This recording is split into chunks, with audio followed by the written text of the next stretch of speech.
Hi guys, மழைலாம் முடிஞ்சோடனே மாடிக்கு போகலாமே நம்ம செடிங்களை பார்க்கன்னு நாங்களும் மேலே போனோம். மேலே போய் பார்த்தா எல்லா செடியும் நல்லா வளர்ந்துருந்தது. சரி மல்லி செடியை பார்க்கலாமேன்னு பார்த்தா மல்லி செடியில் நிறைய இலை காணோம்.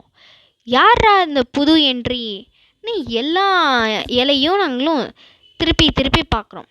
ஆனால் எல்லா இலையும் பாதி கடிச்சிருக்கு, இல்லைன்னா காணோம். அப்புறம் தான் பார்த்தா இவங்க இலை மாதிரியே இருப்பாங்க, ஆனால் இவங்களும் ஒரு வகையான பூச்சி. இவங்கள பார்த்திங்கன்னா நீங்கள் டக்குன்னு நம்ம செடியிலேருந்து அவங்கள ரிமூவ் பண்ணிடணும். அவங்கள நீங்கள் காலி பண்ணலைன்னா அவங்க நம்ம செடியை காலி பண்ணிடுவாங்க. ஸோ இது என்ன வகையான பூச்சின்னு எங்களுக்கு தெரியல. தெரிஞ்சால் நீங்கள் கமெண்ட் செக்ஷனில் கமெண்ட் பண்ணுங்கள்.